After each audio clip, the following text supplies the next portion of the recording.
inconveniente alguno con esta clase, ¿vale? Entonces, siendo así, pues iniciamos de todas formas a las 11:57. Ya tenemos entonces 37 personas. Vuelvo y los saludo pues a todos los compañeros que acaban de llegar o a los cuales no había saludado. Entonces, muy buenos días para todos, muchachos, ¿cómo están? Buenos días, profe. Bueno, me alegra entonces todos que estén muy bien. Espero pues que se estén cuidando bastante, que estén cuidando también a sus familias, estén colaborando en sus casas también pues con todas esas cosas que de pronto tienen que hacer a diario sus papás, pero que pues también a veces en las que tenemos que colaborar nosotros, ¿no? Entonces la invitación, muchachos, es a que continuemos pues juiciositos en las clases, que no las vayamos a descuidar porque pues siempre es un poquito complicado todo ese tema académico y económico, pues también por el cual ustedes están pasando. Pero entonces pues lo importante es que continuemos aquí, ¿no? Que no vayamos a desfallecer. De todas formas pues no se ha dicho nada con respecto a cuándo volvemos a la presencialidad. Por ahí supuestamente hasta el 31 de mayo está la orden, pero pues ustedes se están dando cuenta que han terminado extendiendo todo. Y pues en materia de esa extensión, pues en la medida en la que vayan extendiendo mmm, todas esas, como les digo yo, todas esas fechas las vayan prolongando, pues también nos deja a nosotros la incertidumbre. Entonces, importante de todas formas que presentemos, trabajemos, nos encontremos al día con todas estas actividades que vamos dejando los profes para que después no vayan a tener inconvenientes con las notas. ¿Listo? Entonces ahora sí tenemos 39 estudiantes. Voy a ver si de pronto hay alguna persona que tenga alguna cuenta que permita el acceso. No, listo. No tengo ninguna persona Bueno, que permita el acceso. es que, ¿Cómo? Hay alguien que tiene por ahí el es que micrófono abierto. no se pantalla ni nada de eso. ¿Cómo dices? No pueden ver No mi me pantalla. aparece ese Ah, bueno, entonces pantalla podemos ni hacer nada. lo siguiente. ¿Estás conectado desde computador o desde celular? No es el celular. Es que desde el celular es más demorado. Eso sí tenemos un inconveniente con los celulares y es que a veces en los celulares no aparece. Entonces mi recomendación es que tratemos de entrar y salir a ver si en algún momento llega a aparecer la pantalla, porque en los celulares sí va a ser un poquitico más complicado esto, ¿vale? Espérenme en un momentico porque llegó un vendedor ambulante y no creo que lo deben estar escuchando más a él que a mí.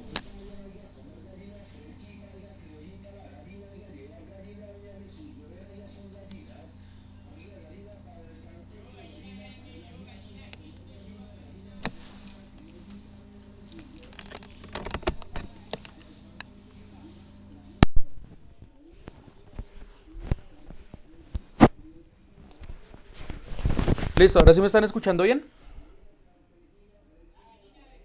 Sí, señor. Listo, bueno. Sí, señor. Es que llegó el de las gallinas, hermano, y uno sin plata. Bueno, listo. Entonces vamos a ver, muchachos, si vamos a sacar esta clase. Mejor dicho, necesito que me participen en esta clase porque necesito que les quede muy pero muy clara por lo menos esta introducción al tema. Con eso, pues no van a tener inconvenientes en identificar muchos de los factores o muchas de las temáticas que vienen y que giran alrededor del tema del ADN y el ARN. ¿Vale? Entonces, bueno, aquí voy a tratar en la medida en la que ustedes participen, pues más podremos avanzar en términos del ADN, en términos del ARN. Y pues realmente aquí lo que vamos a ver es un tema que es más o menos cortico, pues por lo menos para la clase del día de hoy. ¿Listo? Entonces, pues vamos a empezar. Definamos entonces qué es eso o qué le recuerda esa palabra de ácidos nucleicos, perdón. ¿Qué les dice la palabra ácido nucleico?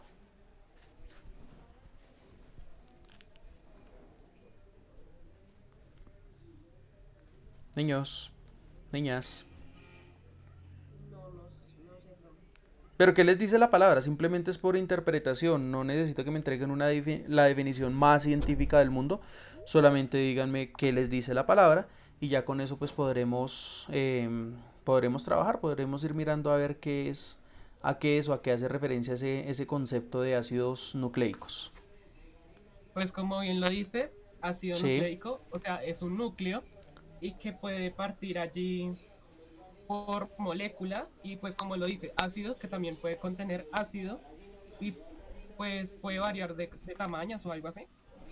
Mm, Más allá de variar de tamaño, bueno, la primera que tenemos que entender es lo que dice el compañero. que son ácidos, por lo tanto pues estaría hablando no solamente de una sustancia, sino de varias, porque estoy hablando de un plural y que provienen es principalmente del núcleo, ¿vale? Entonces del núcleo de las células. Esto no significa, y ya lo vamos a ver más adelante, que provengan única y exclusivamente de los núcleos, porque pues hay otra serie de circunstancias, porque por ejemplo, ¿cómo explicaríamos esa misma temática en células que son procariotas, es decir, que no tienen núcleo definido? Entonces lo importante es entender que es precisamente, como lo dijo el compañero, una sustancia que tiene un carácter ácido y que a través de ese carácter ácido, pues entonces podemos definir o podemos establecer muchos parámetros y muchas cosas derivadas de él a través de la información, el código genético que que es lo que vamos a trabajar en esta clase. Bien, entonces, cuando yo estoy hablando de los ácidos nucleicos, pues estoy hablando básicamente, ¿están viendo la pantalla ahora sí, cierto? ¿O no la están viendo? Sí, señor. Listo, muy Sí, bien. señor. Entonces, cuando estoy hablando de ácidos nucleicos, estoy hablando básicamente de estas dos estructuras que están ahí. Entonces, dentro de estas dos estructuras estaré hablando de qué estructuras. Una se denomina el ADN y la otra se denomina el ARN. ¿Cuál es la del ADN? ¿La de la derecha o la de la izquierda? La de la izquierda. La de la izquierda, muy bien. Entonces, la del ADN es una base bicatenaria o una base que tiene doble hélice, ¿sí? Doble esqueleto, que es el que me permite formar toda esa hebra que está por la parte externa. ¿Y el ARN cuál será? En consecuencia, pues la que tengo en el lado derecho, De la derecha. y esa no va a tener sino una sola hélice, es decir, se va a considerar o va a ser catalogada como una base monocatenaria. Listo. Entonces vamos nuevamente entonces a explicar qué son los ácidos nucleicos. Entonces lo primero que tengo que entender de estas estructuras es, como lo dijo el compañero, se denominan ácidos nucleicos porque tienen un carácter ácido. Ya vamos a ver dónde se encuentra el carácter ácido. Son biopolímeros. O sea, entonces para que una vez también vayamos como desmitificando ese término de que es que todos los biopolímeros son malos. No, no todos los biopolímeros son malos, porque pues el ADN es un ejemplo de biopolímeros, solamente que el término de biopolímeros hoy en día los asociamos principalmente a esos procedimientos de cirugías estéticas en donde inyectan unas especies de gomas, unas especies de resinas que lo único que terminan generando son infecciones. Entonces ahí es donde tenemos un inconveniente y tenemos un problema, pues precisamente digamos, por decir que todos los biopolímeros son malos por esos casos que se han presentado. Pues finalmente también es que hay que dudar un poco cuando las personas se realizan procedimientos médicos, y si una cirugía estética en Colombia no baja de los 6 millones de pesos y le están cobrando 2, pues habrá que dudar, habrá que poner en duda también qué es lo que está pasando con ese tipo de procedimientos. ¿Listo? Entonces los biopolímeros son sustancias químicas de un elevado peso molecular, y son de elevado peso molecular porque ellas son las constituyentes principalmente de las proteínas, y están conformadas por estructuras denominadas monómeros o nucleótidos, que son las que se denominan como el ADN y el ARN. Entonces nucleótidos es del núcleo, y estas son las dos estructuras que se denominan como los ácidos nucleicos, ¿vale? Las funciones de estos ácidos son básicamente el almacenamiento y la expresión genética, es decir, que todo esto lo que termina codificando es lo que nosotros trabajábamos el periodo pasado y que se denomina el fenotipo. ¿Estamos claros? Sí, señor. Listo. ¿Y ese fenotipo, Sí, señor. qué requiere para que se exprese a través de un genotipo? ¿Qué requiere, muchachos? ¿Puede volver a repetir la pregunta, profe? Ese fenotipo, ¿qué requiere para que realmente se pueda expresar en un fenotipo?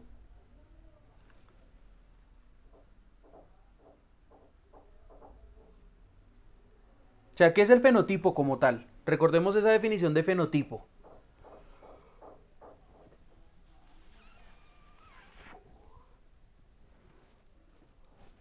Es el código genético. Ese es el genotipo, es todas las características genéticas, todo el código genético que me identifica a mí como El individuo. fenotipo es lo exterior, ¿no? O sea, como lo que se puede ver a simple vista. Muy bien, el Ajá, sí, fenotipo lo que es... se puede observar acá. El fenotipo es lo que yo proyecto físicamente, pero además de proyectarlo físicamente, también tengo que tener en cuenta que ese fenotipo también es producto de algo que se denomina como la expresión de las enfermedades también. Entonces los fenotipos no solamente son físicos, sino también hacen referencia a las enfermedades, ¿vale? Listo. ¿Cómo se obtiene el fenotipo? ¿O cuál es la fórmula para determinar el fenotipo? Profe, para la anterior pregunta, para agregar algo más. Dime, claro, muchas gracias. Creo que es el resultado como de la interacción con el genotipo. ¿Del qué, perdón? El genotipo. Del genotipo, sí, pero ¿qué interacciona con ese genotipo para el fenotipo?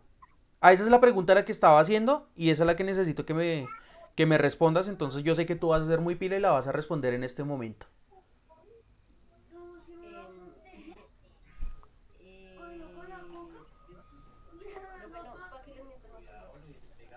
¿Cómo dices? No, qué pena. Se te fue la paloma, listo. Agarra la paloma, hija, para que puedas contestar la pregunta. Entonces ponle cuidado. Yo les había mostrado a ustedes una formulita. Les decía, el fenotipo es igual a ¿qué? Necesito que me digan esa formulita.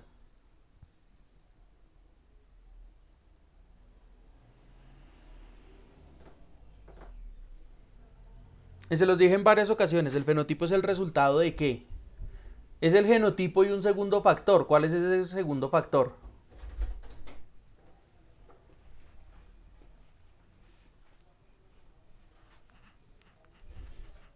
El ambiente.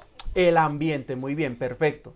Cuando yo estoy hablando del genotipo, el genotipo es la característica genética interna de todo individuo que les proporciona ciertos rasgos, como por ejemplo el color de los ojos, el color del cabello, la forma de las cejas, la forma de la boca, de la nariz, las manos, la contextura, o sea, todo eso es la característica genética de un individuo. Bien, todo ese en consecuencia será el genotipo. Y cuando yo tengo entonces también al fenotipo, estoy haciendo referencia a que el fenotipo es la unión de ambos contornos, es decir, uno interno y uno externo. El interno en efecto será el fenotipo, el externo en efecto será el medio ambiente. Eso implica varias cosas, implica cosas tan sencillas como que si yo, que soy morenito, que ustedes más o menos tienen en cuenta cuál es mi color de piel, pues me voy para la costa Caribe, ¿qué me va a pasar? Se pone canela tentación. Me pongo canela tentación, dice la compañera. Entonces en este caso hay que tener en cuenta algo, que si yo me voy para la costa Caribe, pues realmente lo que va a pasar es que se va a activar va a haber una mayor activación de la melanina, por lo tanto me voy a poner más canela tentación, como dijo la compañera, y al ponerme de pronto un poco más morenito, pues lo que va a pasar es que eso va a ser un sistema de defensas para que el cáncer no me pueda atacar a mí, ¿sí? Para que no me pueda dar cáncer de piel. ¿Listo? Pero es que las personas blancas son muy susceptibles a sufrir de cáncer de piel y las personas de color moreno o de tez morena pues no son tan susceptibles precisamente a ese tipo de... ¿A ese tipo de qué? A ese tipo de enfermedades. No son tan susceptibles pues porque ellos tienen una activación de melanina bastante fuerte y les funciona como sistema de defensa. Y en el caso de que me fuera para el otro extremo, me fuera para el polo norte o me fuera para el polo sur, ¿qué pasaría entonces? ¿Qué pasaría con esa activación de la melanina? ¿Bajaría? Claro, bajaría, entonces me haría un poco más blanco y pues ya no tendría entonces la misma tonalidad de piel. ¿Listo? Entonces eso es muy importante tener en cuenta, que el ambiente, pues a pesar de que yo ya tengo una codificación genética, el medio ambiente va a definir si la codificación genética se va a pronunciar más o se va a pronunciar menos. Entonces en este caso pues el color de piel, pues yo ya soy morenito, pues si me voy para la costa se va a pronunciar más, y me voy para un clima muy frío pues se va a pronunciar menos, porque las concentraciones empezarán a descender de acuerdo a la necesidad del organismo. Entonces eso es algo muy importante de tener en cuenta, ¿listo? Los ácidos nucleicos o el ácido desoxirribonucleico codifica pues toda la información genética para fabricar las proteínas, que es lo que acabo de decir, y el ácido ribonucleico es el encargado de decirle cómo es que tiene que fabricar esas proteínas a través de algo que se conoce pues como los procesos de síntesis de proteínas, ¿bien? Entonces, ¿cuándo es que se comienza a realizar este tipo de procesos, o cuando se comienzan a descubrir este tipo de procesos? Resulta que aparece en el año 1870 este señor, que es Mischer, y a partir de 1870 este señor pues toma unas células que tienen un absceso Y ese absceso, esa materia que es lo que normalmente nosotros llamamos, pues él toma células de esa muestra y lo que se las hace es llevárselas para su laboratorio, comenzar a jugar un poquito con ellas y juega a tal punto que comienza a aislar toda la membrana celular y todo el citoplasma, dejando única y exclusivamente la membrana nuclear y todo el contenido de la membrana nuclear. Entonces, después de realizar ese tratamiento, este señor lo que hace es medirles el pH. Yo ya les había dicho a ustedes en algún momento que en la química, pues lo que hacían la mayoría de científicos, tanto en la química como en la biología y en la bioquímica, lo que hacían la mayoría de científicos era tomar esas muestras y de una vez, o sea, para determinar si eran ácidos o eran bases, la podían probar. Pero pues ya en este año 1870 pues ya se tenían algunos métodos para identificar cuáles eran las principales características del medición para el pH. Entonces tenían ya indicadores, tenían algo que se conoce como el papel indicador y con él, a través de eso, pues fue que se midió esa muestra que logró extraer él. Lo único que logra concluir él no es otra cosa diferente a que es una vaina que se encuentran dentro del núcleo, que tiene un pH ácido, por eso lo termina denominando, como ácidos nucleicos. Entonces, a partir de aquí, entonces este señor simplemente observa y dice, ah, bueno, listo, entonces esa vaina es un ácido nucleico, entonces se encuentra dentro del núcleo celular y lo vamos a dejar hasta ahí. Sí, porque hasta en esa fecha pues no tenían ni la tecnología ni tenían el material suficiente para continuar con los estudios. Más adelante vienen a descubrir precisamente que se denomina como ácidos nucleicos porque se encuentra en la presencia de este ácido, que es el ácido fosfórico, que es una sustancia ácida que es de un carácter muy, pero muy débil. Entonces, ¿por qué es débil? Precisamente quiero que analicemos la estructura porque esto pues nos va a servir también para entender más adelante algunas cosas con respecto al tema del pH y del pOH en la clase de química. Y pues lo primero es entender que esta sustancia se denomina como un ácido débil porque finalmente tiene 3 hidrógenos y entre mayor cantidad de hidrógenos me encuentre presente en una estructura ácida, pues menor va a ser la agresividad del ácido. ¿Listo? Y si es orgánico, pues todavía va a ser menos peligroso todavía. ¿Listo? ¿Por qué esta estructura o por qué esta fórmula se denomina un ácido? Recordemos esa definición de química, o en ese mapita de rastreo yo les había dicho por qué este tipo de estructuras son ácidas. Entonces, alguien que me lo recuerde, por favor.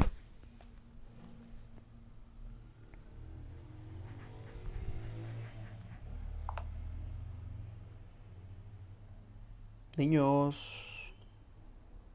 Profe, ¿puedes repetir la pregunta, por favor? ¿Por qué esta estructura, por qué esta fórmula química que está aquí es denominada como un ácido? ¿O por qué sé que esa vaina es un ácido?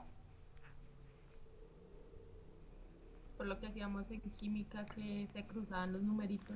Bueno, se multiplicaban. Bueno, pero en todos los cruzo, en todos los multiplico. Pero yo les había dado a ustedes un mapita de rastreo, es decir, la fichita bibliográfica que les pedí el favor que ustedes laminaran, y les había dicho precisamente con respecto a esto, que tenía un carácter ácido por algo. Entonces quiero que me recuerden qué es ese algo. Yo pienso que es Metal, óxido básico y hidróxido. No, hidróxido no es un ácido. ¿Alguien más estaba hablando por ahí? yo, profe, pero, Dime. profe, aparece hidrógeno, perdón, Sí. gas, ¿no? No. Profesor, no metal, óxido Ah, muy bien. y ácido. Entonces, ojo porque ahí tengo entonces la definición, solamente que la compañera lo último la sacó por otro lado, ¿listo? Entonces se denominan como ácidos pues porque la organización primero va con el hidrógeno, seguido de un no metal y después del no metal vamos con el oxígeno, ¿bien? Entonces esa es la definición de ácido y por eso es que esta estructura se denomina como un ácido.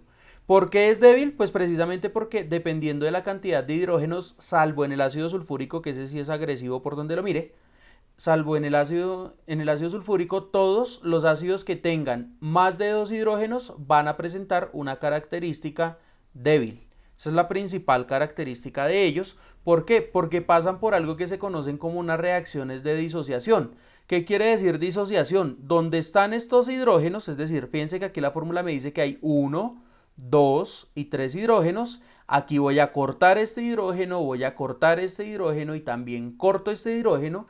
Y en cada uno de los cortes, es decir que tengo que hacer 1, 2, 3, voy a ir eliminando progresivamente de un hidrógeno, lo que me va disminuyendo potencialmente la concentración o la agresividad del ácido. ¿Cómo se observa esto entonces a través de esta fórmula que es la que tengo acá? Entonces a esto se le va a denominar como una constante de equilibrio. Este tema de constante de equilibrio pues me parece muy importante que lo manejemos pues pensando a futuro en lo que vamos a alcanzar a ver en química. Y pues este ácido sulfúrico, esta constante de equilibrio solamente aparece para cuando la sustancia es débil. Cuando la sustancia es muy fuerte nunca va a tener constante de equilibrio porque no la va a necesitar. Entonces, ¿esto qué va a implicar? Como tiene 3 hidrógenos, cada uno de los hidrógenos, que son estos mismos que tenemos aquí, lo va a ir cortando, pero lo va cortando uno por uno, no todos al tiempo. El que lo hace todos al tiempo es el ácido sulfúrico, por eso es agresivo.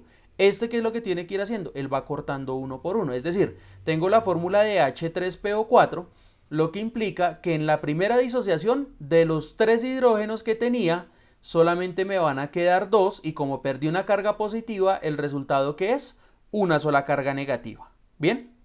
Esto cuando son reacciones de disociación. Acuérdense que yo les había mencionado que siempre me tiene que dar 0 cuando yo estoy formulando, pero cuando estoy planteando unas reacciones de disociación, que era el caso excepcional que yo les mencionaba, aquí es donde tengo que ir eliminando y tengo que ir poniendo o las cargas negativas o las cargas positivas.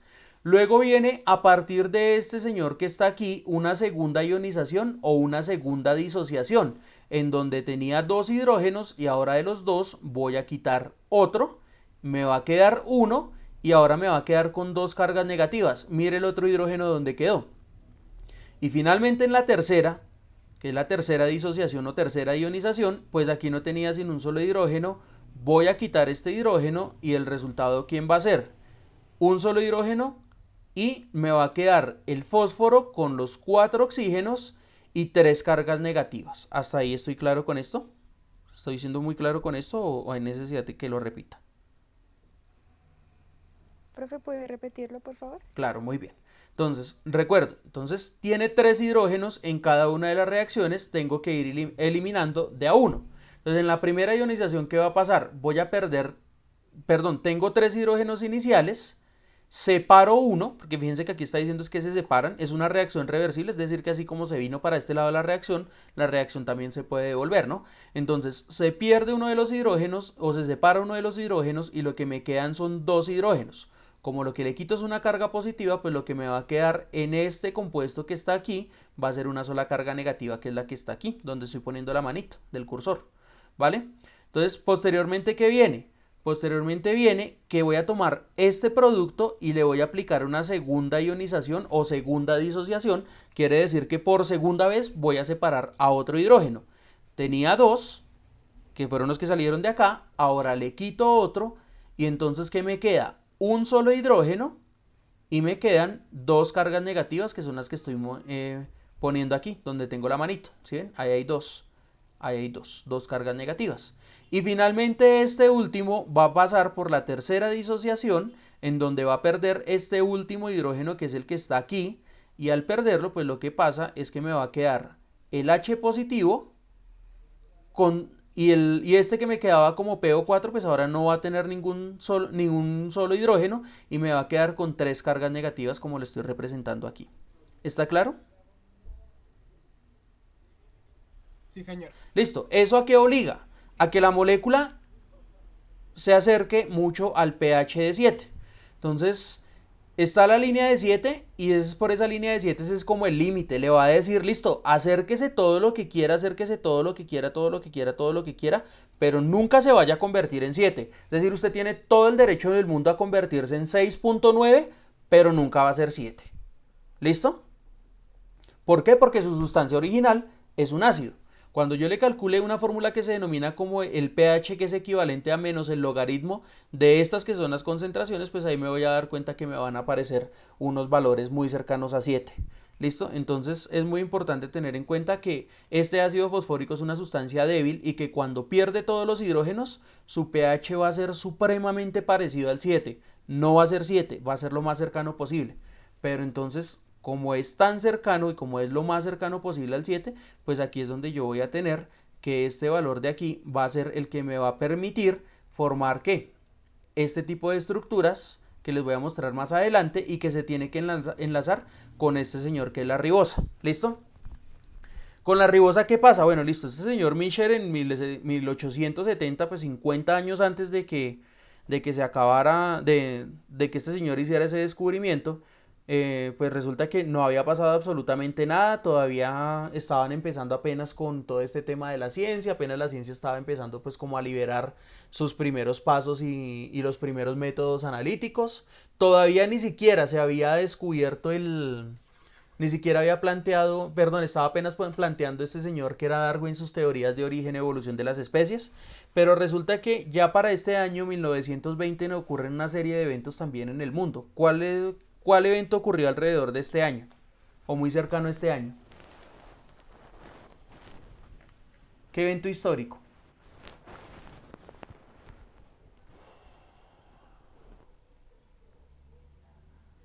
¿Sí se acuerdan? Debieron haber visto el año pasado.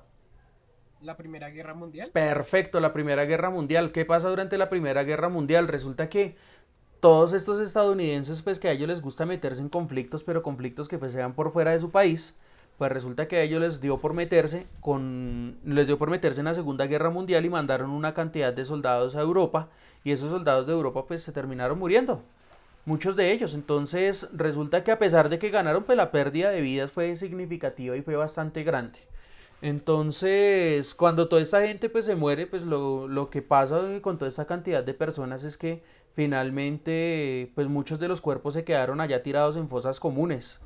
Y pues la gente en Estados Unidos empezó a reclamar y empezó a decirles, bueno, pero ustedes, o sea, nosotros les entregamos nuestros hijos vivos, no se sabe cuál es el paradero, no se sabe si los mataron, y pues ustedes simplemente dicen que no, que ni siquiera tienen idea, entonces por lo menos averigüen si está vivo, si está muerto, no, que es que están muertos, listo, entonces por lo menos devuélvanos el cuerpo para poderle dar cristiana sepultura. Pero resulta que esta gente, pues a pesar de que le pedía la dichosa cristiana sepultura, pues como ya los cuerpos llevaban mucho tiempo, habían sido cuerpos que quedaban desmembrados incluso hasta por las mismas bombas que les lanzaban, pues ahora llegó el de los helados. Espéreme en un momentico mientras que pasa el señor de los helados.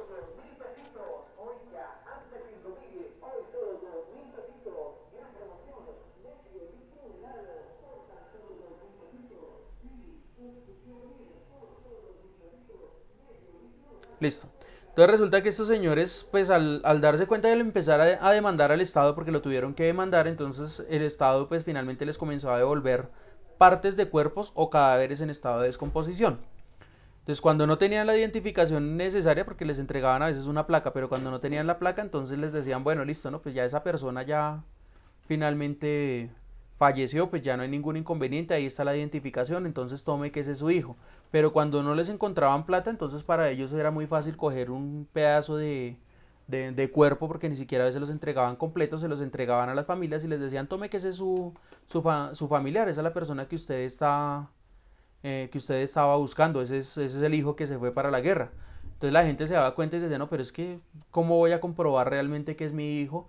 Y entonces le decían al Estado, pues a veces les entregaban o coincidía con que la persona bien morenita y le entregaban a una familia bien mona, bien rubia, le entregaban un brazo, le entregaban una pierna de ese, con un color de piel o con tatuajes completamente diferentes. Entonces la gente decía, no, pero es que esto no es mi hijo, entonces más demandas todavía. Cuando se presentó entonces esa situación de seguirles poniendo las demandas, entonces pues ya tuvieron que encontrar una solución. Y la última solución que encontraron hasta ese momento, pues básicamente fue empezar a buscar a través del ADN, o empezar a buscar un código o una secuencia genética que les permitiera a ellos pues establecer cuál era la relación entre la familiaridad y ese pedazo de cadáver que le estaban entregando. Entonces de ahí que aparecen estos señor Kossel y Fovius, y ellos lo que hacen es identificar este azúcar que se denomina como la ribosa. Inician todo un proceso de investigación y pues para poder identificar a las personas a través de la secuencia genética y a través de esos ácidos nucleicos que nombró Micher 50 años atrás, hasta que estos señores pues descubren estos tipos de azúcares. Entonces a partir de ellos es que comienzan a hablar de una cantidad de características de los seres vivos y de la asociación que este ácido tiene directamente sobre los ácidos nucleicos, pero también sobre la producción de algo que se denomina como el ATP.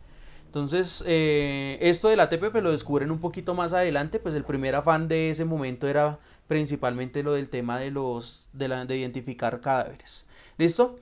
Entonces, bueno, ahí les dan unas consideraciones también muy particulares. Dicen que la desoxirribosa pues es un azúcar que les va a permitir, o las ribosas son unas azúcares que les van a permitir conformar sustancias proteicas. Muy importante entonces, identifican ellos que la ribosa es la base para el ARN y la ribosa es una pentosa. ¿Qué quiere decir una pentosa? Es que es un azúcar de 5 carbonos. Aquí hay un carbono en este puntico.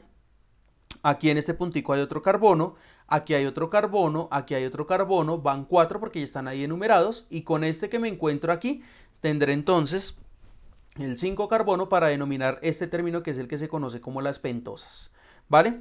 Entonces, a través de este término de las pentosas, pues aquí lo más importante es tener en cuenta que todo este tipo de azúcares van a tener una secuencia muy pero muy importante en materia biológica, pues porque a través de él voy a analizar esta que se denomina como la base para el ARN, pero también esta que se denomina como la base para el ADN. ¿En qué difiere la ribosa de la desoxirribosa? Fíjense que aquí tengo un OH y aquí tengo H. O sea, quiere decir que se perdió un oxígeno, de ahí el nombre desoxi. O sea, quiere decir que hubo una desoxidación. Si yo comparo el resto de carbonos, mire, en este carbono hay un OH para arriba y un hidrógeno para abajo.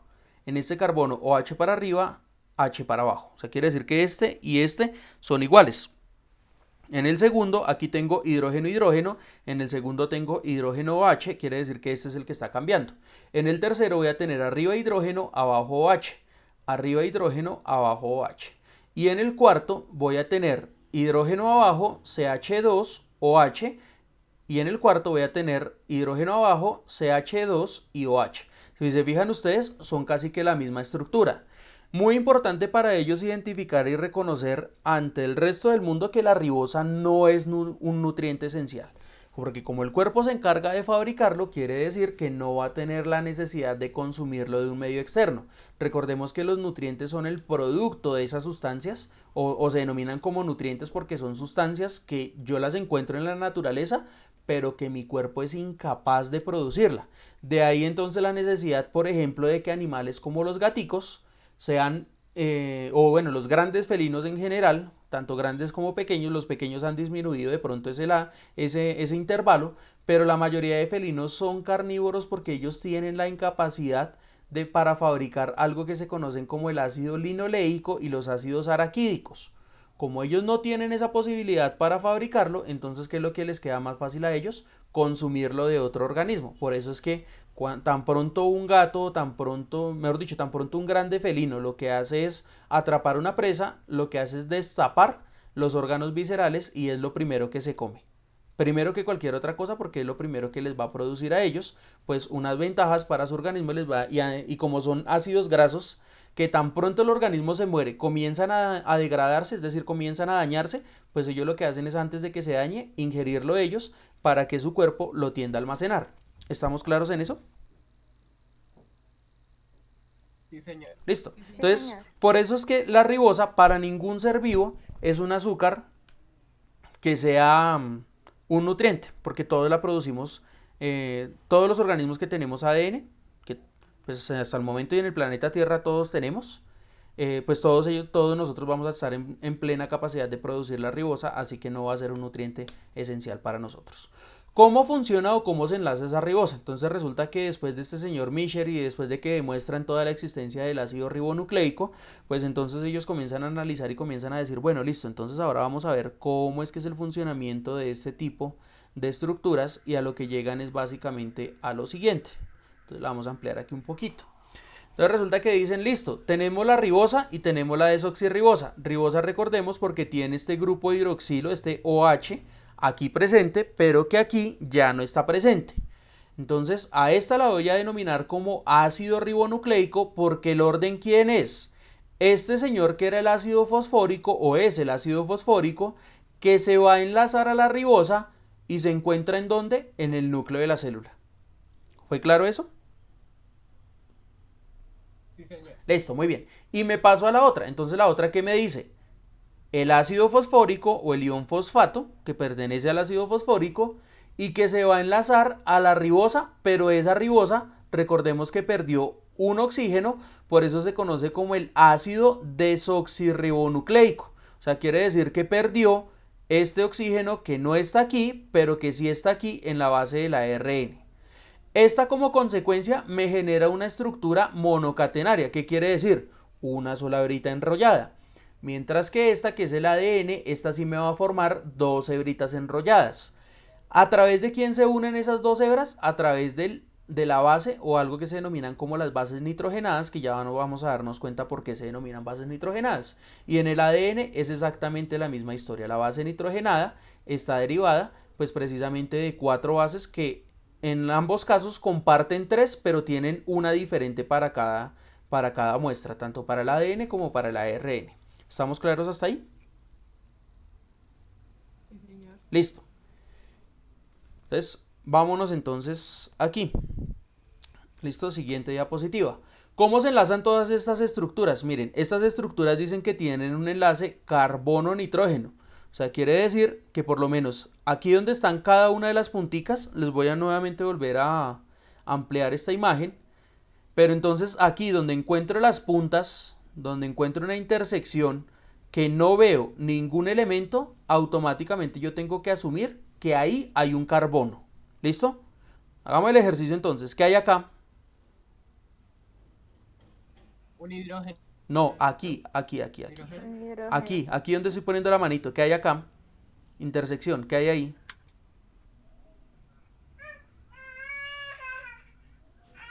¿Qué hay ahí?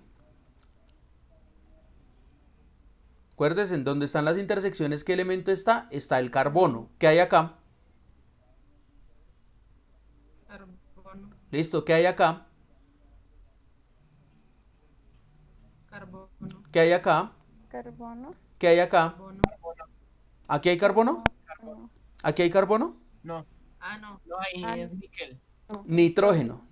¿Qué hay acá? ¿Qué tengo acá? Nitrógeno. No. Ah, No, carbono. Carbono. Acuérdese que cuando solamente está la puntica, donde solamente está la intersección, es carbono. ¿Listo? ¿Qué tengo aquí?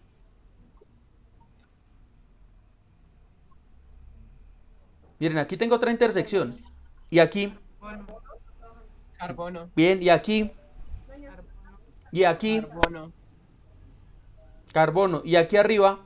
Carbono. Carbono. Carbono también. Entonces fíjense que ahí me está diciendo que siempre que yo tenga una puntica en estas puntas, que en donde estoy señalando ahí, o por lo menos donde estoy parado aquí, donde me estoy parando, ahí voy a denominar que hay un carbono, y ese carbono pues es simplemente producto de ¿qué? De esa estructura pues que digamos que, así como en la matemática a veces no represento ciertos elementos, pues por tratarse principalmente de la química del carbono, pues aquí no lo voy a representar.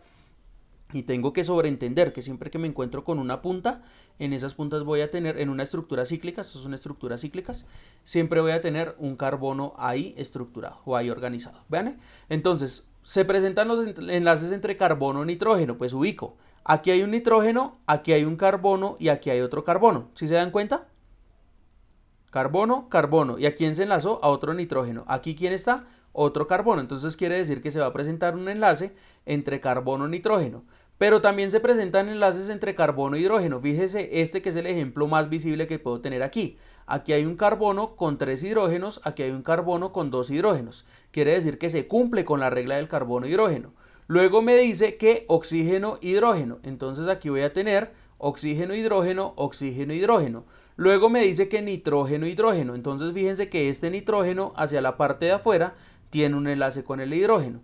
Luego me dice también que puedo tener carbono-carbono, pues como esta punta y esta punta están unidas por un enlace, ahí automáticamente digo que este es un enlace carbono. Y aquí, y aquí, y aquí, pues voy a tener entre estos tres, en este sentido en el que estoy señalando, pues enlaces entre carbono-carbono. Me dice también que puedo tener carbono-oxígeno. Mire, carbono enlazado con oxígeno.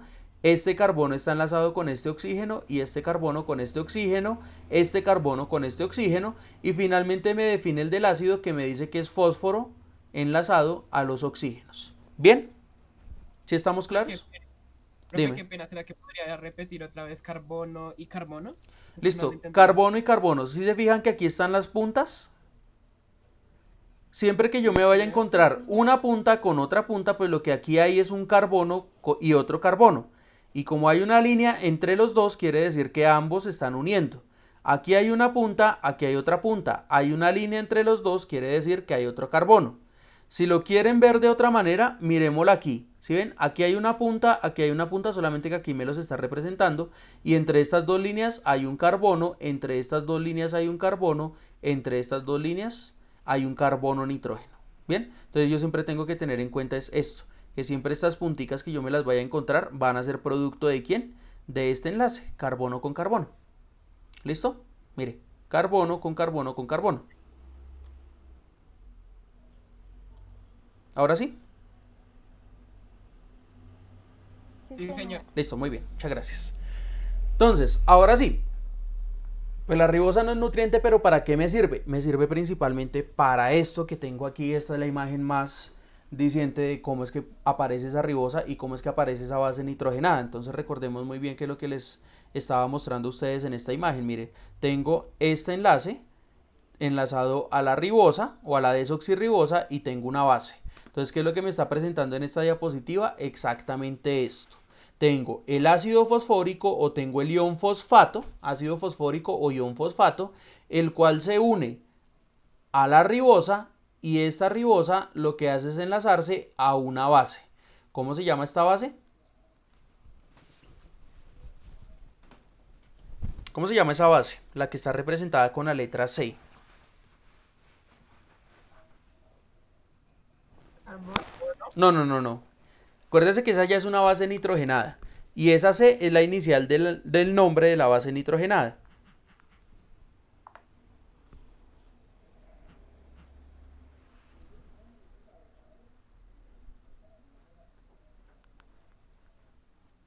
Lean por favor la diapositiva y me dicen entonces a qué hace referencia esa C. Citosina. Muy bien, hace referencia a la primera base nitrogenada que me está referenciando este esquema, que es la citosina. ¿Quién será G? Guanina. Muy bien, ¿quién será A? Adenina. Adenina. Perfecto, ¿y quién será U? Uracilo. Perfecto, muchachos, entonces ahí ya ustedes las van identificando. Estas bases, pues si ustedes se dan cuenta, esta tiene un solo ciclo, esta tiene dos ciclos pegados. Es decir, esta tiene un hexágono y esta tiene un hexágono pegado a un pentágono. Entonces, si lo hablamos en términos de figuras geométricas, esta es muy similar a esta y esta es muy similar a esta. ¿Listo? En materia de la estructura cíclica que me están formando. Entonces, ¿qué voy a tener? Que ellas también van a tener una clasificación. ¿Listo? Se denominan entonces como bases nitrogenadas y las bases nitrogenadas que yo encuentro tanto para el ADN como para el ARN va a ser adenina, guanina, citosina, uracila y timina. ¿Listo? Miren muy bien, CGAU. De estas 5 que están aquí, ¿cuál es la que no está?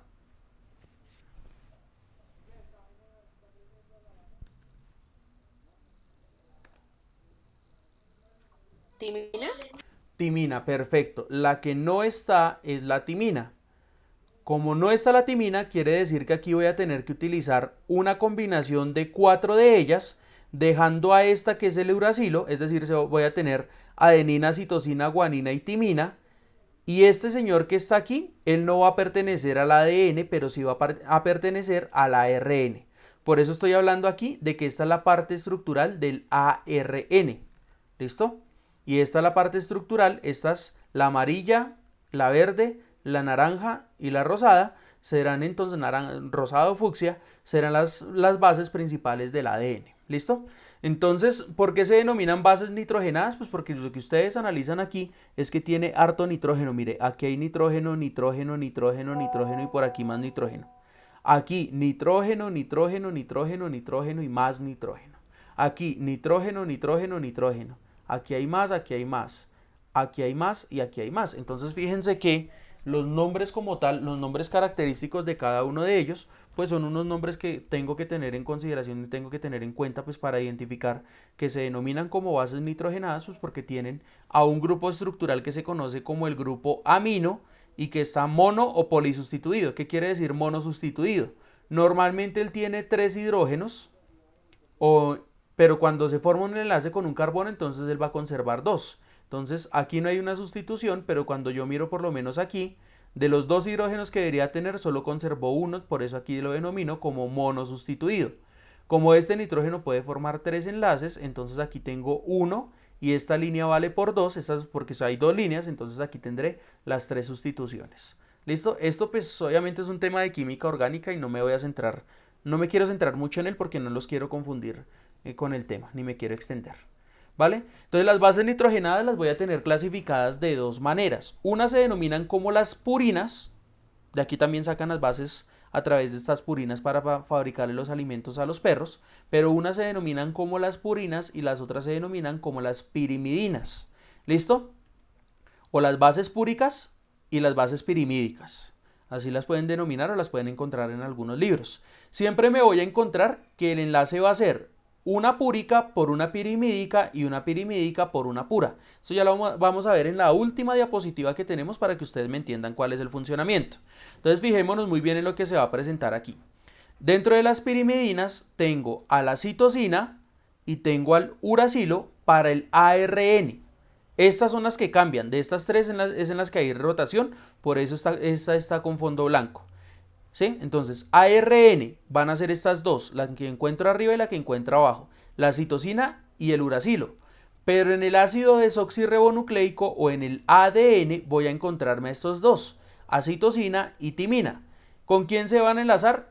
Con estos 2 señores que me los voy a encontrar aquí, con la adenina y con la guanina. Estas son las combinaciones que van a aparecer. ¿De qué manera entonces se pueden unir? A través del ARN. ¿Cuántos tipos de ARN existen? 1, 2, 3 y 4. ¿Listo?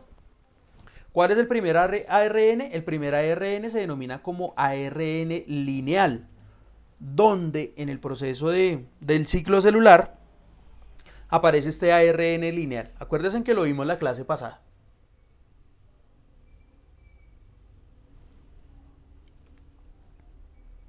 Niños, ¿se fueron todos? No, pero me parece que no me acuerdo. Tienen que ponerle cuidado a las clases anteriores porque aquí todo va enlazado con todo. ¿Listo? O sea que ese lineal no es el que contiene solo una molécula. Listo. ¿Y en qué parte de la...? Es que él contiene una sola molécula. Miren, les voy a poner incluso las dos imágenes al tiempo y voy a dejar esta aquí. Entonces póngale cuidado aquí cómo funciona. Este ARN lineal sería en consecuencia esta base que yo encuentro aquí, que está como con ese color moradito, que es el que voy a representar aquí. Miren, toda esta es el ARN lineal. ¿Listo? Este ARN lineal va a tener una secuencia de bases nitrogenadas y cada 3 bases nitrogenadas las voy a denominar codones. ¿Vale? ¿Estamos claros hasta ahí? Siempre los voy a denominar codones. Listo.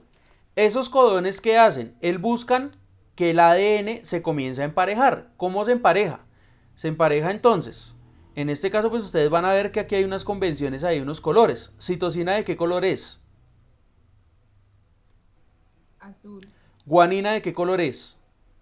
Negro. Negra, ¿Uracilo de qué color es? Rojo. rojo, ¿Y adenina de qué color es? Verde. verde, Verde, listo. Entonces póngale mucho cuidado. Citosina se enlazó con uno de color negro. Quiere decir que citosina ¿con quién se enlaza?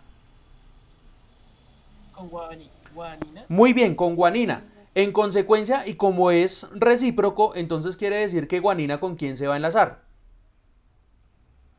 Con citosina. Muy bien. ¿Listo? Uracilo ¿con quién se enlaza? Con Adenina. Con adenina, muy bien. ¿Y quiere decir que adenina ¿con quién se enlaza? Uracilo. Con uracilo. Esto es para realizar una traducción. Pero cuando yo estoy hablando principalmente del ADN, entonces aquí ya no estaré hablando, esto porque estoy hablando de ARN, pero cuando estoy hablando del ADN, entonces ya no va a ser uracilo, sino va a ser timina, ¿vale? ¿Vale o no vale? Acuérdense que el uracilo no existe en la cadena de ADN, existe en la cadena de ARN. Y a propósito, si yo me llego a encontrar por X o Y motivo en el ADN con un uracilo, eso es una célula cancerígena. ¿Sí me entendieron ese punto? En el ARN no pasa nada, pero si yo me encuentro en mi cadena de ADN, me llego a encontrar un uracilo, automáticamente deduzco como que hay formación de células tumorales. Y eso es lo que se encargan los médicos de buscar cuando realizan un análisis de ADN. Ubicar si aparte de las bases nitrogenadas convencionales en el ADN, que son citosina, guanina, adenina y timina, se encuentra el uracilo, porque si se encuentra el uracilo, entonces automáticamente dicen esa vaina es un tumor cancerígeno. ¿Listo? Entonces con eso es con lo que hay que tener cuidado. Sí, señor. Listo, muy bien. Entonces recordemos, este cereal lineal y es una base monocatenaria, no complementaria, por eso lo decía el compañero, pues es una sola línea. Es solamente la estructura la estructura en espiral que encontramos del ARN. ¿Listo? ¿En dónde aparece este?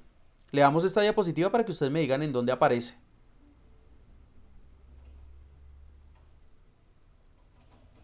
¿En dónde va a aparecer esta vaina?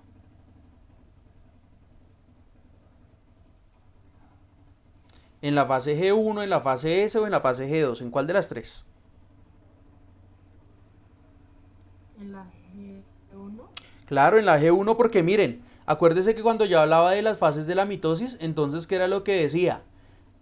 Que cuando yo estaba realizando el proceso de mitosis, había una separación de los cromosomas que se ubicaban en el plano, en el uso ecuatorial, y que después de que se separaban, se dividía el material genético y que ese material genético se concentraba en los polos, mientras que se formaba el núcleo celular y mientras que ellos iban aumentando en la síntesis de proteínas. O sea, quiere decir que aquí apenas está empezando a aparecer el ARN. ¿Listo? Y que cuando se separaban, pues estas estructuras que se separaban todavía aparecían incompletas porque los cromosomas todavía no estaban formados. Como no había formación de cromosomas todavía completo, entonces quiere decir que esta fase de la mitosis implicaba precisamente que yo pasara entre la interfase con un crecimiento y duplicación de los organelos, mientras que en la fase S ya había como tal una duplicación del ADN. ¿Sí fue claro con eso? Sí, señor. Listo, muy bien. Quiere decir que para la G2 ya está completico todo el material, ahí ya no va a pasar absolutamente nada. Entonces, ¿qué quiere decir esto con respecto a esto? Que mientras que ocurre ese proceso de replicación del ADN junto con el ARN, pues el ARN lineal va a aparecer como la respuesta para decirle a ese ADN que está fraccionado, que está partido por toda la mitad, le va a decir, mire, usted se tiene que enlazar con usted, usted con usted, usted con usted y usted con usted. ¿Bien? Entonces, ¿en qué orden? Citosina con guanina, guanina con citosina, adenina con timina, timina con adenina. Ese es el mismo orden que les va a decir. Usted se tiene que enlazar con cada uno de ellos, ¿vale? Entonces luego viene este otro señor que se denomina como el ARN mensajero, y este ARN mensajero acaba de copiar toda la información del ADN y lo transforma en los ribosomas. ¿Listo? ¿Cuál es la función de los ribosomas? Sintetizar los organelos y decirle a los organelos, mijo, mija, usted tiene esta función y usted me tiene que responder por esa función. ¿Listo? ¿Sí o no? Sí, señor. Listo, entonces, ¿qué le dice a cada organelo? Su función es transportar, señor glóbulo rojo. Quiere decir que como su función es transportar, usted tendrá que tener menor o mayor cantidad de estos organelos para que usted pueda realizar el proceso. ¿Sí? Los glóbulos rojos, se los decía a sus compañeros de grado 11 y les repito a ustedes la información, que estábamos viendo casualmente esta semana casi que el mismo tema. Glóbulos rojos tienen la función de transportar, las mitocondrias tienen la función de metabolizar lo que se consume. O sea, quiere decir que el glóbulo rojo tiene altas cantidades de mitocondrias o tendrá poquitas mitocondrias. ¿Cuál creen ustedes? Bastante. Alta cantidad de mitocondrias. A ver, entonces pongámoslo entonces en términos del domiciliario. ¿Sí? ¿Cuál es la función del domiciliario? ¿Llevar el domicilio o comerse el domicilio? Llevar el domicilio. Llevar el domicilio. El glóbulo rojo es una célula domiciliaria, pongámoslo en estos términos. ¿Listo? Como el glóbulo rojo es una función domiciliaria, la función de ella es transportar. Pero les recuerdo que la función de la mitocondria es metabolizar y consumir todo eso que se tiene internamente. Entonces vuelvo y hago la pregunta. ¿El glóbulo rojo tendrá altas cantidades de mitocondrias o tendrá poquitas cantidades de mitocondrias? Poquitas. Claro, poquitas. ¿Por qué? Poquitas. ¿Por qué? No se lo comerían Porque- prácticamente. Pues porque él está diseñado es para el transporte ya. Como está diseñado para el transporte, entonces él dice, no, pues yo no necesito muchos glóbulos, muchas mitocondrias, porque si yo utilizo bastantes mitocondrias, pues el problema va a ser precisamente que no voy a tener cómo consumirla. No voy a tener cómo llevarle a las otras células de lo que tienen que consumir. ¿Estamos claros? Listo. Entonces, ¿dónde ocurre ese proceso? Cuando los ribosomas asocian todas las proteínas. ¿Listo? Hasta que finalmente, ¿qué es lo que hace? En este proceso de asocio de proteínas, los organelos adquieren las cantidades necesarias y las proteínas necesarias para cumplir con su función y finalmente terminan formando las proteínas celulares. ¿Sí? Entonces esas proteínas celulares son las que se van a encargar finalmente de realizar cuanto proceso biológico vaya a realizar la célula. Es decir, si en este caso, pues como los glóbulos blancos, perdón, los glóbulos rojos tienen poquitas mitocondrias, órganos glucodependientes, que quiere decir que necesitan de consumir altas cantidades de glucosa, pues tendrán que tener altas cantidades o un número significativo de mitocondrias para que puedan funcionar constantemente y para que puedan producir alta cantidad de ATP. ¿Estamos claros? Oh, sí, señor. ¿Listo? Entonces miren, aquí están las definiciones. Copia la información del ADN y lo transforma hasta los ribosomas. Los ribosomas los asocian con las proteínas y forman los ribosomas, y el ARN transferente forma todos los aminoácidos y proteínas para que se puedan formar todas las estructuras celulares del cuerpo. Quiere decir que hasta aquí, en estas dos, estaré hablando inicialmente en la fase G1 del ARN lineal. Conforme vaya finalizando la fase lineal del ARN, entonces empieza, o cuando vaya terminando la fase G1 del ARN, estos tres procesos, aquí iniciará parte del S y aquí con este concluye con toda la parte del S para que finalmente después del S entre la fase G2 y la célula encuentre nuevamente la necesidad de volverse a replicar. ¿Estamos claros hasta ahí? ¿Sí o no, niños? Listo, muy bien. Entonces vamos con la última. Sí, señor. Doble hélice del ADN, entonces esto sí necesito, esta es básicamente la tarea, les voy a explicar, necesito que me averigüen el estudio de Rosalind Franklin, porque resulta que es que estos señores de los libros a veces son tan egoístas con el tema de género, que resulta que le dieron todo el crédito a esos dos señores, James Watson y Francis Crick, y dicen que fueron ellos en 1953 los que descubrieron la doble hélice del ADN. Pero resulta que me dejan a esta señora, que es Rosalind Franklin, que ella es principalmente la que se encarga de realizar todo este proceso de definición del ADN a través de un experimento radioactivo. Entonces necesito que me consulten cuál fue el estudio que realizó ella, ¿vale? No necesito la bibliografía.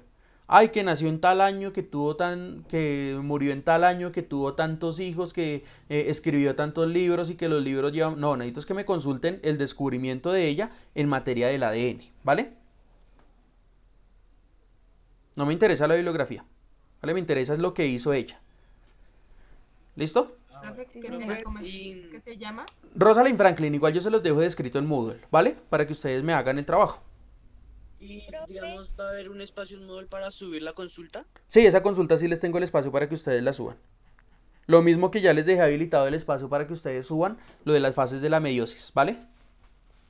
Entonces acuérdense de resolver lo de las fases de la meiosis porque si no vamos a tener inconvenientes con eso, chicos. Entonces tienen tiempo, ahí les dejé tiempo suficiente para que lo hagan. ¿Bien? ¿Alguna otra pregunta respecto a eso? Profe, una pregunta, Dime. saliendo del tema. En química, ¿de cuánto habilita el link para subir la actividad? Eso les estaba mostrando hace un rato. ¿Te acuerdas que te dije que no estaba dejando subir las actividades en Moodle, subir las preguntas? Entonces, si no me deja, voy a consultar hoy a ver qué me dicen.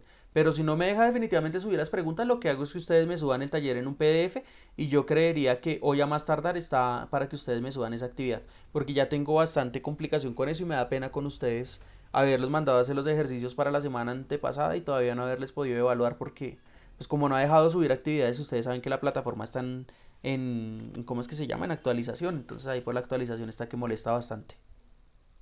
¿Listo? Bueno. Bueno, listo. Entonces continuemos aquí.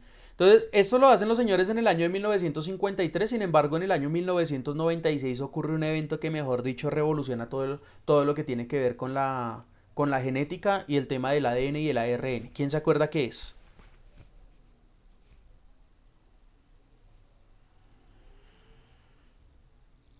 Mejor dicho, eso genera una discusión entre los puritanos catolicistas perdón, entre los puristas catolicistas y pues obviamente toda la parte de los científicos que se encargaron por años de realizar ese proceso de investigación. ¿Cuál es ese evento? ¿Cuál es el que, profesor? ¿Cuál es el evento que ocurre en materia genética en 1996?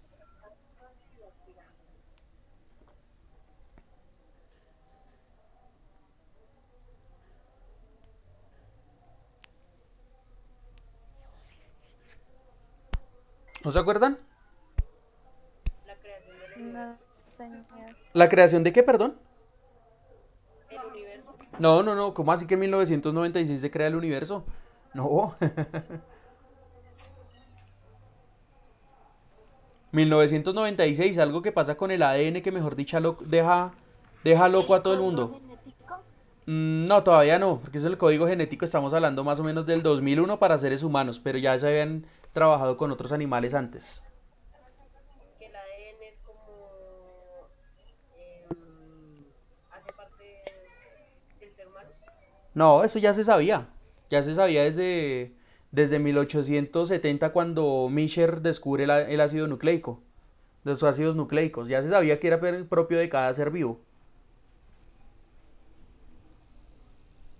Pero estamos hablando del año 1996, ahí ocurre un evento que es muy grande, que se los voy a recordar, que es... Profe, ocurre una serie de enfermedades. No, señor, es la clonación de la oveja Dolly. ¿Sí se acuerdan de eso? Imposible que no lo sepan, chicos, porque eso es de cultura general. Año 1996, clonan por primera vez un animal a través de las células madre y a través del genoma de ese animal. Y lo permiten la clonación, entonces dice todo el mundo, dice, uy, fue madre, espere un momentico porque es que ya el hombre se puso en el papel de Dios y esto no lo podemos seguir permitiendo. ¿Sí? Entonces se arma un problema, se arma toda una revolución porque están diciendo, hey, venga, pero es que, o sea, ya excedimos los límites de lo posible y ya fabricar un animal, porque es literalmente fabricar un animal en un laboratorio, pues eso es una vaina que ya preocupa a la Iglesia Católica y preocupa también a la bioética por la parte de algunos puristas que dicen, no, espera un momentico porque es que eso hay que limitarlo. En el año 2001 ellos descubren todo el genoma humano, ¿sí? A través del proyecto de Genoma Humano lo concretan y dicen, listo, ya tenemos todo el genoma humano.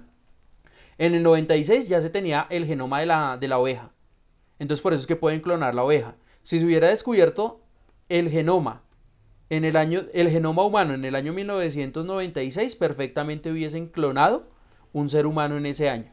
Pero como lo hicieron primero con una oveja y porque ya tenían las limitaciones de la bioética y no se tenía el genoma humano, entonces por eso fue que clonaron la oveja y no el ser humano. De lo contrario hubieran podido incluso hasta clonar el ser humano.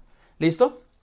Entonces aquí es donde se termina revolucionando todo el tema del ADN y del ARN. Pues obviamente ellos lo plantearon como que una alternativa por la cual a través de células madre poder realizar cosas tan simples como fabricar un órgano para una persona que lo necesite, ¿sí? Y no tener que sacarlo de células madre. Claro que hoy en día ya se han descubierto que las células madre están en múltiples partes, por eso es que ustedes se dan cuenta que hay algunas mamás que guardan los ombligos umbilicales y que esa vaina tiene un periodo de duración por 10 años. Si al niño le llega a dar alguna enfermedad congénita, de ahí, de ese cordón umbilical, pueden sacar el material genético necesario para que el niño pueda tener un tratamiento. Si no, toca esperar un donante que se extraiga su médula ósea y que le sirva para eso, o si no, pueden conseguir una placenta, que las placentas también las utilizan para eso. Es decir, esa envoltura donde nace el feto tiene una placenta, tiene un sistema de alimentación que se llama placenta, y a través de esa placenta también se puede extraer material genético. Es decir, cuando le queman a una persona la cara, lo que hacen es cortar un pedacito de placenta, sacar como unas telitas, unas fibras de placenta y se las van poniendo en la cara para reestructurar y para recuperar parte de ese tejido. No sé si ustedes sabían eso. Sí, señor. ¿Sí, tú lo sabías? Sí, señor. Listo, Los familiares entonces. que le hicieron un procedimiento así. Ah, mira, entonces fíjate por lo menos ahí donde está. Entonces por eso a las mamás hoy en día, cuando nacen los bebés, le dicen, mamá, ¿usted me regala la placenta? Entonces ahí, mamá, pues obviamente uno dice, no, pues yo qué voy a hacer con un pedazo de placenta, pues sí, lléveselo. Pero hay gente que tiene plata tiene más o menos como sus 2 millones a 3 millones y péguele. Y ellos, pues ellos cogen y dicen, no, sí, claro, sáqueme de una de la placenta y vaya y me la guarda, que si mi hijo se enferma, yo ya sé que ahí voy a tener de dónde sacar el material necesario para recuperarlo. Y hay personas que pagan cada año, más o menos el costo promedio por año está entre los 2 millones y 3 millones y medio, más o menos. ¿Sí? Pero cuando no, pues lo que normalmente hacen es coger y decir, no, pues tome la regalo y automáticamente la aplican para esos tratamientos. Entonces, fíjense que el ADN pues está constituido principalmente por estos enlaces que les estaba mencionando, adenina con timina, citosina con guanina, aquí están los mismos, fíjense que aquí el cambio es entre timina y uracilo, y la forma en la que se enlazan es a través de un puente, que se los quiero representar aquí, se los quiero ampliar aquí. En ese puente entonces, ¿qué voy a tener? Una base púrica por una pirimídica, y lo que hace la púrica y la pirimídica es formar un puente entre el nitrógeno.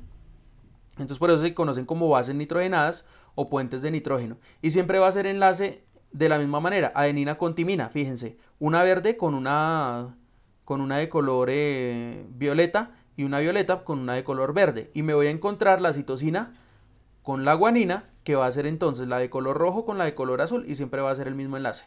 Color rojo con color azul o color azul con color rojo y siempre voy a tener las mismas bases nitrogenadas, es decir, siempre voy a tener el mismo puente entre nitrógenos. ¿Listo? ¿Está claro, niños? Sí, señor. Bueno, me pasé 3 minutos, de antemano me disculpo con ustedes por haberles quitado un espacio de su almuerzo. Listo, muchachos, entonces vamos a dejar hasta ahí, voy a dejar de una vez cargando el video. Lo voy a dejar cargando de una vez para que ustedes puedan